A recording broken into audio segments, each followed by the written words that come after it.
দুর্নীতি ও নিয়মে জর্জরিত যশোর মাধ্যমিক ও উচ্চ মাধ্যমিক শিক্ষা বোর্ড। এর সঙ্গে শিক্ষা বোর্ডটিকে ভোগাচ্ছে জনবলের সংকট। গত এক দশক ধরে নিয়োগ বন্ধ থাকায় 5 জনের কাজ করতে হচ্ছে একজনকে। ফলে বোর্ডের প্রতিটি শাখায় ফাঁকা চেয়ার পড়ে রয়েছে। টেবিলে জমেছে কাগজ ও ফাইলের স্তূপ। এ কারণে কোনো কাজই হচ্ছে না সময় মতো।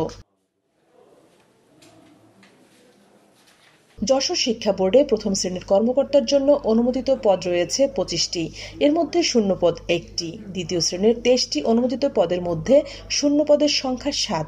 তৃতীয় শ্রেণীর সেকশন অফিসার ও সমমর্যাদার 19টি পদের মধ্যে 4টি শূন্য পড়ে রয়েছে। একই শ্রেণীর উচ্চমান সহকারী পদমর্যাদার 51টি পদের বিপরীতে শূন্য রয়েছে 30টি। এছাড়া নিম্নমান সহকারী ও সমমর্যাদায় 53টি পদের মধ্যে ফাঁকা রয়েছে 39টি পদ। তৃতীয় শ্রেণীর কর্মচারীদের অনুমোদিত 123টি পদের মধ্যে 50টি শূন্য, আর চতুর্থ শ্রেণীর 83টি পদের বিপরীতে শূন্য রয়েছে 44টি পদ। সব মিলিয়ে 254টি পদের মধ্যে 125টি শূন্য এই শিক্ষা বোর্ডে। মাধ্যমিক উচ্চ মাধ্যমিক শিক্ষা বোর্ড যশোরে জনবল বর্তমানে খুবই করুণ অবস্থায় আমরা অতিবাহিত করছি।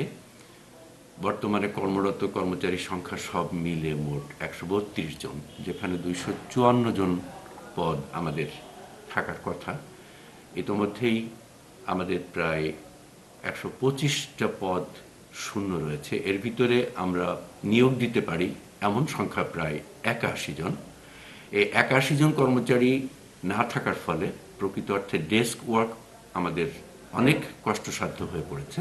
জানা যায় 2012 সাল থেকে প্রতিষ্ঠানটিতে নিয়োগ বন্ধ রয়েছে। রাজনৈতিক ও স্থানীয় চাপ, নিয়োগ বাণিজ্য সহ নানা ঝামেলার আশঙ্কা এর আগের বোর্ড চেয়ারম্যানরা নিয়োগের উদ্যোগ নিতে চাননি।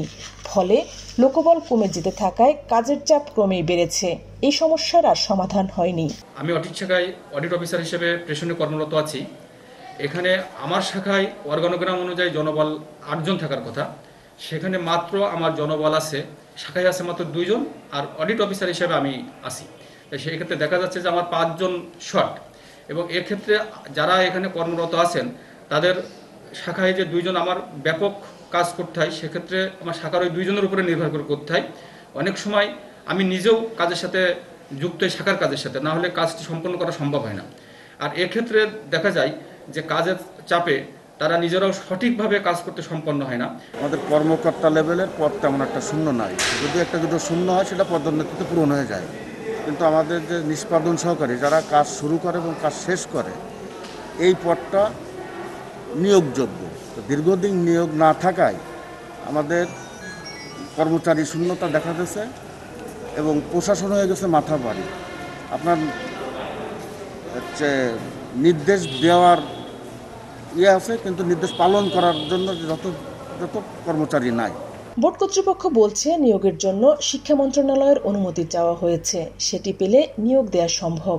এই লোকবল নিয়োগের জন্য আমরা ইতিমধ্যেই মন্ত্রণালয়ে বারবার যোগাযোগ করেছি এবং সচিব মহোদয়ের সাথে মাত্র কিছুদিন আগেও আমাদের ভার্চুয়াল মিটিং হয়েছে। এই মিটিংয়ে তিনিও আশ্বাস দিয়েছেন যে এই নিয়োগগুলো পরিচালনা করার জন্য মন্ত্রণালয় থেকে নির্দেশ দেওয়া হবে এবং নির্দেশ দিলে এটি যথাযথভাবে বিধি মোতাবেক অত্যন্ত সততার সাথে স্বচ্ছতার সাথে এই নিয়োগ আমরা পরিচালনা করব আশা করছি। 10 জেলার মাধ্যমিক ও উচ্চ মাধ্যমিক স্তরের শিক্ষা বিষয়ক কাজ পরিচালনা করে যশোর শিক্ষা বোর্ড। কর্মকর্তা কর্মচারীদের প্রত্যাশা, গুরুত্বপূর্ণ এই প্রতিষ্ঠানটির লোকবল সংকটের বিষয়টি গুরুত্ব দিয়ে বিবেচনা করবে শিক্ষা মন্ত্রণালয়।